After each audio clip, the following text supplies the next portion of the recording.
Hello friends, welcome to our channel. Friends, మనకి government of ఆంధ్రప్రదేశ్కి సంబంధించి టీటీడీ ఆధ్వర్యంలో పనిచేస్తున్న సంస్థలో ఖాళీగా ఉన్న వివిధ కొత్త ఉద్యోగాలకి సంబంధించి మనకు ఒక నోటిఫికేషన్ అయితే నిన్న రిలీజ్ కావడం జరిగింది.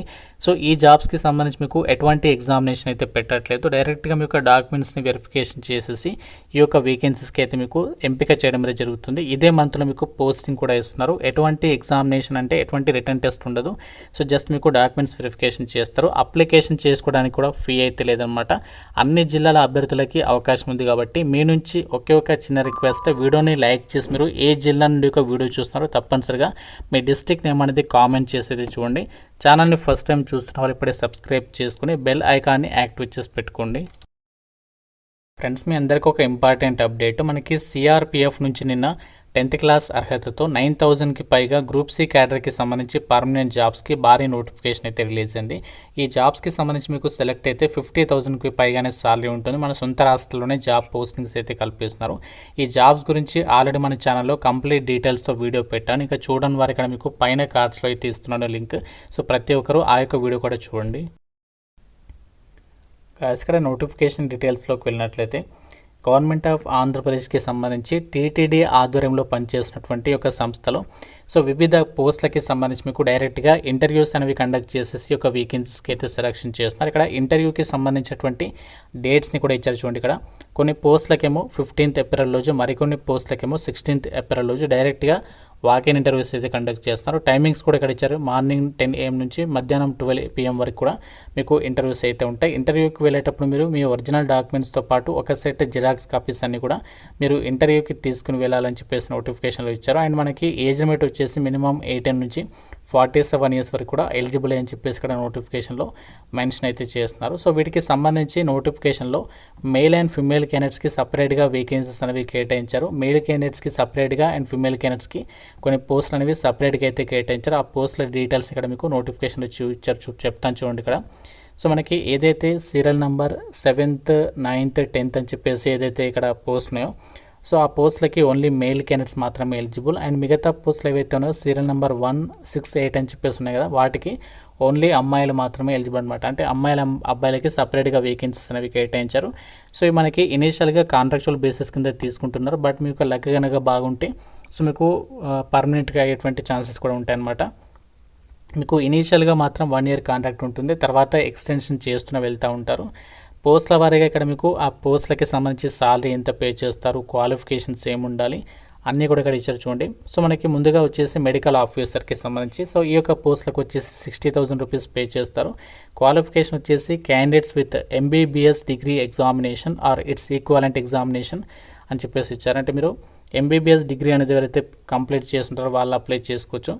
And candidates with BDS degree examination college recognized by DCI అని చెప్పేసి ఇచ్చారు.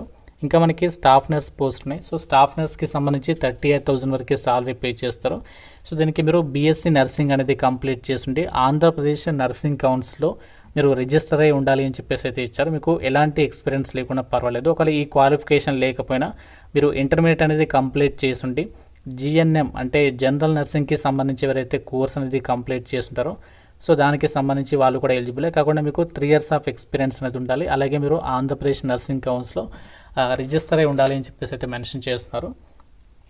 అండ్ ఇంకా మనకి ANMకి సంబంధించినటువంటి వేకెన్సీస్ కూడా ఉన్నాయి. సో ANM పోస్టులకు వచ్చేసి మీకు 29,900 రూపీస్ సాలరీ అనేది పే చేస్తారు.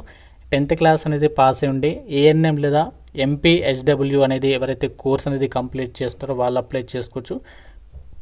మీరు గవర్నమెంట్ హాస్పిటల్లో లేదంటే ఏదైనా ప్రైవేట్ హాస్పిటల్లో కానీ వర్క్ చేసినటువంటి యొక్క ఎక్స్పీరియన్స్ అనేది ఉండాలి అని చెప్పేసి అయితే ఇచ్చారు. మినిమం మీకు 2 years ఆఫ్ ఎక్స్పీరియన్స్ అనేది ఉండాలి అని చెప్పేసి అయితే మెన్షన్ చేస్తున్నారు.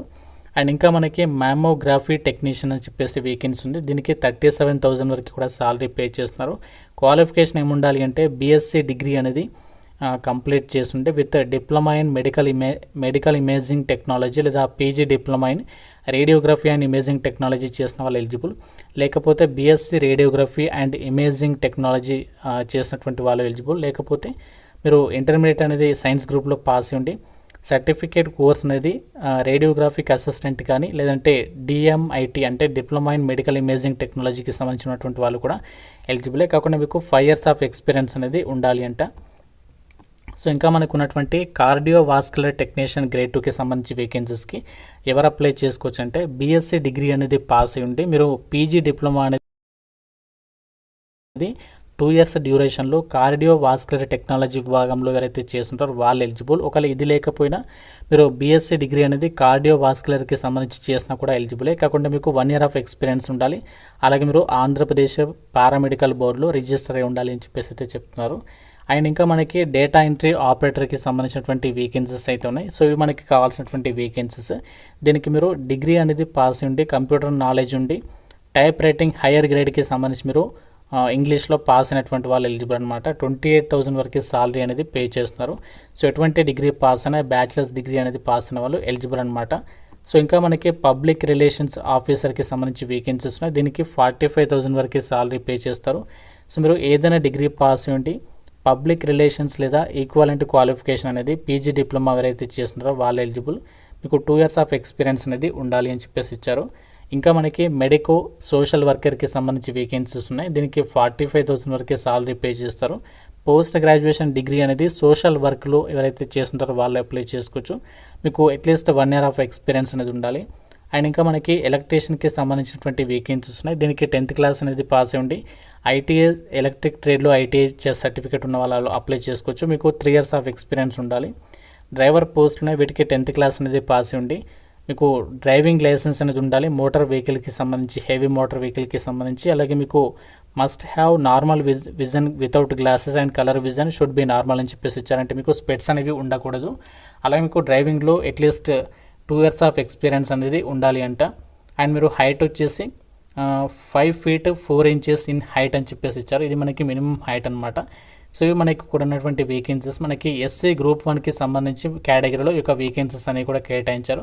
సో వీళ్ళు మాత్రమే రిక్రూట్మెంట్కి సంబంధించి మీరు ఆ యొక్క ఇంటర్వ్యూకి అయితే వెళ్ళొచ్చు అనమాట. ఫ్రెండ్స్ ఇదే మనకి ఒక జాబ్స్కి సంబంధించి అప్లికేషన్ చేసుకోవడానికి సంబంధించి అప్లికేషన్ ఫామ్. సో ఈ యొక్క ఫామ్ లింక్ కూడా మన వెబ్సైట్లో అయితే ప్రొవైడ్ చేస్తాను. 3 pages అయితే ఇచ్చారు.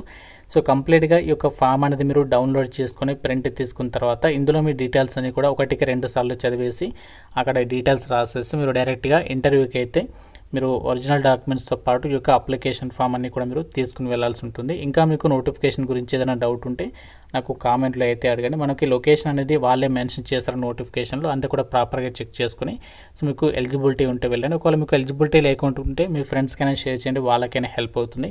ఛానల్ని సబ్స్క్రైబ్ చేసుకోండి. Thank you so much guys.